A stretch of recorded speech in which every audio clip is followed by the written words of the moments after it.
Docteur Ibrahima Khaliloulaye Dia, bonjour. Bonjour. Vous êtes le chef du département de la santé digitale et de la carte sanitaire du ministère de la Santé du Sénégal. Vous avez piloté l'élaboration de la vision de la santé digitale et du premier dossier d'investissement de la digitalisation avec l'appui des ministères des Finances et de l'Économie. Actuellement, vous avez initié l'élaboration du système digital intégré de la santé, infrastructure numérique de la santé. Docteur Dia, on entend parler de dossier patient informatisé. Qu'est-ce que c'est? Merci beaucoup. Merci pour l'invitation. Merci aussi pour cette occasion que vous nous donnez pour parler avec la population. La digitalisation est une haute priorité de nos autorités. Elle est revenue à plusieurs reprises dans les discours, dans les conseils des ministres. Alors, dans la digitalisation, il y a plusieurs sujets. Nous avons plusieurs thématiques, plusieurs projets dans le dossier patient. Mais il y a également d'autres comme la télémédecine, comme le système d'information sur les médicaments. Et puisqu'on parle de dossier patient, le dossier patient, ce n'est rien d'autre que regrouper l'ensemble de nos radios, l'ensemble de nos bilans d'analyse, l'ensemble de nos pathologies, les regrouper dans des ordinateurs, les structurer pour que ces documents-là, l'ensemble de ces documents-là puissent être disponibles chaque fois que le patient va en consultation. Donc aujourd'hui, nos analyses sont éparpillées dans nos maisons. Des fois, on peut ne pas les retrouver, les ordonnances pareil. Donc l'idée, c'est que le dossier médical du patient, tout ce qui est là-bas comme antécédents, ses allergies, etc., puisse être regroupé dans des logiciels. Et que aussi, surtout ça aussi, et que le patient puisse y accéder. Parce que ça, c'est très important. C'est pas seulement de mettre des logiciels de gestion de l'activité de soins, mais c'est surtout aussi permettre aux patients d'y accéder, de pouvoir bénéficier de ce qu'on appelle la portabilité du dossier. Ça veut dire cette capacité que le ministère doit prodiguer pour que chaque fois que moi, patient, je me déplace, que mes données médicales me suivent là où je vais. Donc, ce qu'on appelle la portabilité. Et c'est ça qui est très puissant dans ce que nous sommes en train de faire. Donc, c'est ça le dossier patient. C'est très important parce que ça digitalise le parcours du patient. Quand vous entrez à l'hôpital, la caisse, la facturation, c'est dans le système. De l'entrée à la sortie, c'est ça? Exactement. Oui. Mais maintenant, c'est un projet qui est là depuis quelques années. Où en est le Sénégal? Alors, ce qu'il y a, c'est que la cellule que je dirige a été créée en 2017. On a eu un plan stratégique en 2019. On a eu le programme de digitalisation en 2021. Mais c'est cette année, 2024, qu'on a eu le premier financement. Ça, c'est très important à dire. Donc, quand nous avons eu le financement, d'abord, le ministère des Finances a inscrit le programme dans le budget national de l'État, mais également, on nous a demandé d'aller discuter avec la Banque mondiale, ce que nous avons fait. Donc, aujourd'hui, avec les fonds de l'État, nous avons acheté un système d'information qu'on appelle dossier patient informatisé avec une société sénégalaise, avec des Sénégalais. Et ce système-là, il est actuellement déployé dans 2 hôpitaux, en l'occurrence l'hôpital de Kaffrine et l'hôpital Abass Ndao de Dakar. Nous l'avons également déployé au centre de santé ex-PMI, là, à place du marché Tilène, mais également dans un poste de santé, le poste de santé HLM. Donc aujourd'hui, le système, le logiciel, il est dans la pyramide, ça veut dire poste de santé, centre et hôpital. On est à plus de 250 000 patients dans le système. Et c'est très utile, je ne sais pas si on va revenir sur ça, mais c'est très utile en termes de recettes, parce que depuis qu'on a déployé le logiciel, ils ont tous reconnu que les recettes ont augmenté. Par exemple, le poste HLM, on peut augmenter par 4, pratiquement. Donc, tu vois.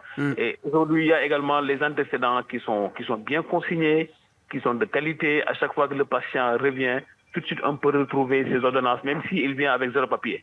Voilà. Donc, ça se passe bien. Maintenant, l'idée, en tout cas, l'orientation du Premier ministre et du Président de la République, c'est de le mettre à l'échelle. Donc, nous avons reçu cette instruction-là. Nous sommes en train de travailler pour le mettre dans tous les hôpitaux du Sénégal, dans les postes et les centres de santé au moins. Mais pour l'instant, on peut retenir que plus de 250 000 dossiers ont été informatisés, c'est ça? C'est ça. C'est-à-dire 250 000 patients dans le système. Ça veut dire que des patients qui sont venus, qui sont enrôlés donc dans le système, qui ont payé dans le système, qui ont été vus, consultés dans le système. Et dans le système, nous avons leurs documents médicaux qui sont bien gardés, bien consignés. Donc, chaque fois qu'ils reviennent, automatiquement, leurs données sont disponibles pour le médecin qui va pouvoir s'y inspirer pour mieux les traiter. Mais docteur Dia, aujourd'hui, quels sont les enjeux de la digitalisation de la santé? Autrement dit, pourquoi c'est important d'informatiser un dossier patient? Alors, aujourd'hui, tous les systèmes de santé ont des problèmes. Par manque de ressources humaines qualifiées, par manque d'équipements de diagnostic, par manque de moyens financiers. On est critiqué sur l'accueil, les patients disent qu'ils ne sont pas bien accueillis. La santé et les malades au Sénégal. Bon, ça, c'est vous qui le dites. Mais je veux dire qu'il y a beaucoup de contraintes que rencontrent les patients. Il y a également beaucoup de difficultés que rencontrent nos propres prestataires. Mais quand vous regardez tout cela, vous vous rendez compte que la santé numérique peut apporter pratiquement 90% de la solution. Parce qu'avec la santé digitale, vous pouvez prendre des rendez-vous à distance. Vous allez pouvoir payer à distance. Donc, vous n'allez plus perdre du temps à la caisse, à la facturation, pour attendre qu'on vous appelle. Tu vois un peu. Vous allez pouvoir aussi, ça c'est très important, garder, comme j'ai dit, vos documents médicaux. C'est-à-dire vous allez faire des économies parce qu'il y a des radios, vous n'allez pas reprendre. Parce que tout simplement, il y a une radio qui est là, qui est dans le système et qui date pas de longtemps et que le médecin valide comme étant une radio qu'il peut regarder. Tu comprends? Je comprends, oui. Il y a également, c'est très important au niveau État, ce qu'on appelle l'enjeu de l'économie de la donnée. Aujourd'hui, la donnée, elle est recherchée partout, surtout la donnée de la santé. Donc, la donnée permet de mieux soigner le patient, ça permet de faire de la recherche, ça permet de faire des appliques, ça permet également de prédire les maladies. Quand tu as beaucoup de données, tu peux les analyser à travers l'intelligence artificielle et pouvoir comprendre comment les maladies évoluent en général pour mieux suivre les patients. Il y a également une question aussi de fierté, une question de souveraineté numérique dans cette affaire de santé numérique. Parce qu'aujourd'hui, il faut que nous, qu'on puisse de A à Z le faire pour nous. Parce qu'on a des jeunes, on a les moyens quand même, parce que l'État s'est endetté. Donc, il y a cet enjeu-là. Donc, vous voyez, il y a l'enjeu sanitaire. Comment régler le problème? Il y a l'enjeu aussi de création d'emplois. Ça, j'ai oublié de le dire. Parce que vous allez créer de l'emploi. Parce que vous allez pouvoir recruter des jeunes innovateurs. Voilà, donc il y a beaucoup d'enjeux, ce qui fait qu'aujourd'hui, tous les gouvernements se tournent vers cette affaire et heureusement que aussi nous avons le président et le premier ministre de la Santé aussi qui sont très engagés dans cette orientation-là. Et en avril 2025, le Sénégal a lancé 6 projets majeurs pour accélérer justement la digitalisation de son système de santé dans le cadre d'une stratégie globale de gouvernance numérique. Voulez-vous bien revenir sur ces projets très rapidement, M. Dia? Non, je ne sais pas quel projet vous parlez. Si vous parlez des projets de la santé, nous avons 6 projets regroupés dans un programme. C'est bien cela, oui. Voilà, et dans les 6 projets, il y a 2 déjà qui ont connu un début de mise en œuvre. C'est le projet dossier patient, comme je viens de vous dire, et le projet système d'information hospitalière.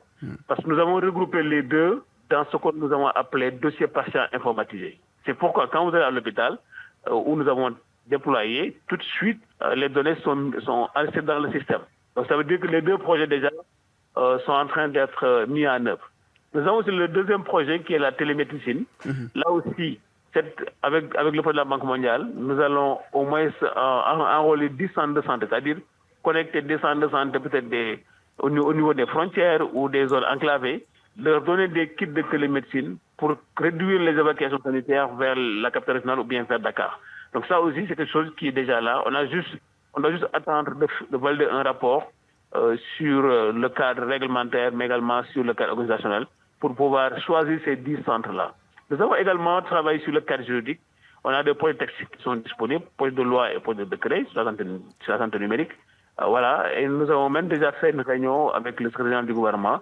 Nous allons encore faire la dernière réunion, on espère, pour que ça soit validé avant d'être soumis en conseil des ministres. Voilà, donc on est en train de faire des choses, ça va prendre du temps, mais ce que nous voulons faire, c'est des choses très sûres qui vont réussir et on pourra être le premier pays, je dis bien le premier pays africain à pouvoir avoir un dossier patient qui marche, qui est fonctionnel. Docteur Ibrahima Khalilullah Dia, chef du département de la santé digitale et de la carte sanitaire du ministère de la Santé du Sénégal, merci infiniment d'avoir répondu à nos questions. Merci également à nos fidèles auditeurs de Salam Sénégal, la matinale de Radio Sénégal. Merci à Aïda Diop pour la technique. Rendez-vous dimanche prochain, Inch'Allah.